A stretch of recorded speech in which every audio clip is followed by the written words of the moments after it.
बिस्मिल्लाहिर्रहमानिर्रहीम अस्सलामु अलैकुम रहमतुल्लाह। जनरल फैज़ हमीद की जो गिरफ़्तारी की गई है उसके बाद ख़ास तौर पर जो Khawaja Asif sitting defence minister हैं, वज़ीर दिफ़ा हैं, वो बहुत ज़्यादा इसके ऊपर शोर मचा रहे हैं, बहुत ज़्यादा इसके ऊपर बात कर रहे हैं और हर टीवी टॉक शो के अंदर, प्रोग्राम के अंदर इनके मुतालिक बातें कर रहे हैं और वाक़यात बयान कर रहे हैं। और ये जो वज़ीर दिफ़ा ख्वाजा आसिफ कहानियाँ बयान कर रहे हैं, ये आखिरकार नवाज़ शरीफ की आशीर्वाद है, नवाज़ शरीफ का इसके पीछे हाथ है, नवाज़ शरीफ का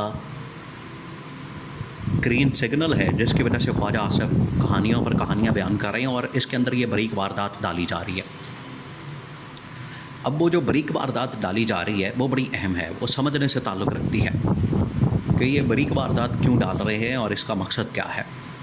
पहले दिन से देखिए, ये जो शरीफ ख़ानदान, ज़रदारी ख़ानदान, इनका बहुत जो है वो इस्टेब्लिशमेंट के साथ तो इस्टेब्लिश है, वो आज से नहीं, वो पिछले तकरीबन कोई 40-50 साल से है, जब से ये सियासत कर रहे हैं, इक़्तिदार की सियासत कर रहे हैं, तब से इनके दिल के अंदर बुग़्ज़ मौजूद है और पूरी एक हिस्ट्री है।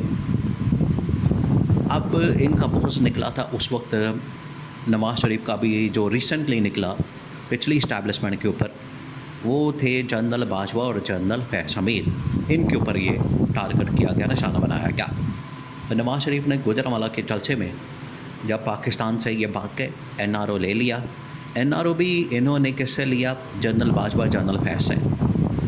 उनके ज़रिए से केसेस माफ़ करवाए, उनके ज़रिए से सारा कुछ इन लोगों ने किया, केसेस माफ़ करवा के NRO लेके यहाँ से ये भाग गए, इंग्लैंड चले गए और इंग्लैंड जाके पहली जो इन्होंने तकरीर की, नवाज़ शरीफ ने पहला जो हमला किया वो कर दिया किसके ऊपर, साबिक दौर जर्नलों के ऊपर, जनरल बाजवा और जनरल फैज़ के ऊपर, और कहा कि ये वो दो लोग हैं, ये वो दो किरदार हैं, ये वो दो शख्सियात हैं जिन्होंने मेरी हुकूमत के ख़िलाफ़ साजिश की, मेरी हुकूमत का तख्ता उल्टा और मुझे घर निकाला। और फिर आपको पता है कि इसके बाद फिर मशहूर ज़माना वो तकरीरें, मशहूर ज़माना वो जुमले, मशहूर ज़माना इनकी सारी कारस्तानियाँ, मुझे क्यों निकाला और मुझे क्यों निकाला, ये सारा कुछ हो रहा था।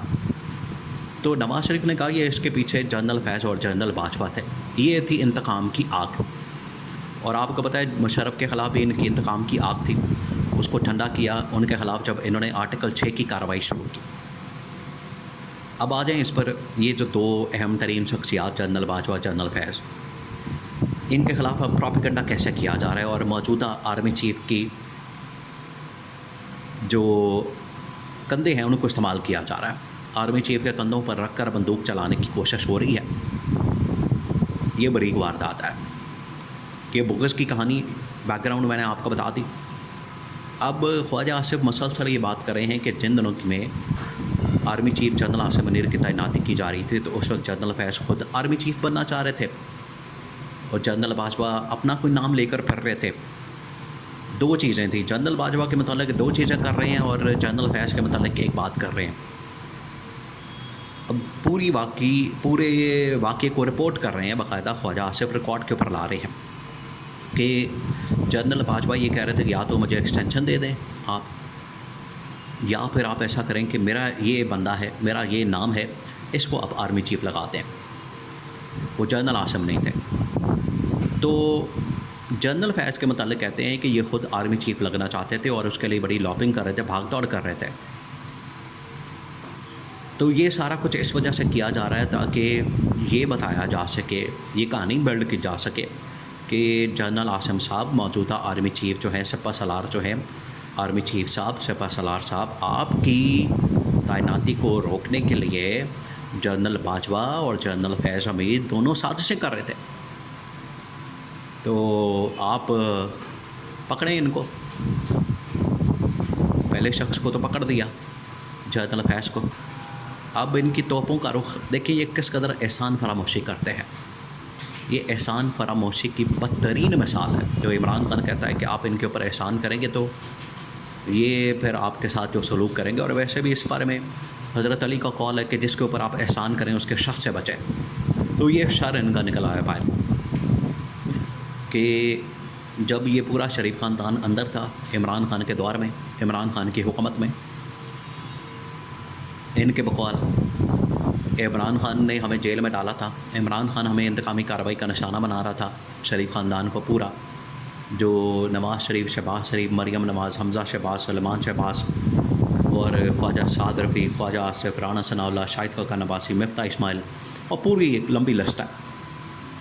और उन दिनों में नवाज़ शरीफ के साथ, मरियम नवाज़ के साथ, शहबाज शरीफ के साथ, ख्वाजा आसिफ के साथ जो राब्ते थे उस वक्त की इस्टेब्लिशमेंट जनरल बाजवा और जनरल फैज़ के थे, और ये राब्ते कर रहे थे, इनके साथ कम्युनिकेशन कर रहे थे। और इबन के ख्वाजा आसिफ ये क्यों नहीं बात करते, अगर उस वक्त बात कर रहे हैं कि तैनाती के वक्त ये साजिश कर रहे थे और अपना अपना ये एक पता खेल रहे थे, तो उस वक्त ये क्यों नहीं बात करते कि इनको किस तरह से हुकूमत की ऑफ़र दी जा रही थी, और या फिर ये PDM का जो पहला हुकूमत बनी है ये किसकी वजह से बनी है। क्योंकि मौलाना फजलुर रहमान समेत PDM के बहुत सारे लोग रिकॉर्ड के ऊपर ये बात कर चुके हैं कि हमें असल में इस्टेब्लिशमेंट की या उस वक्त के जनरल बाजवा, जनरल फैज़ की पुष्टपनाही हासिल थी, जिसकी वजह से हमने इमरान खान की हुकूमत का तख्ता उल्टा।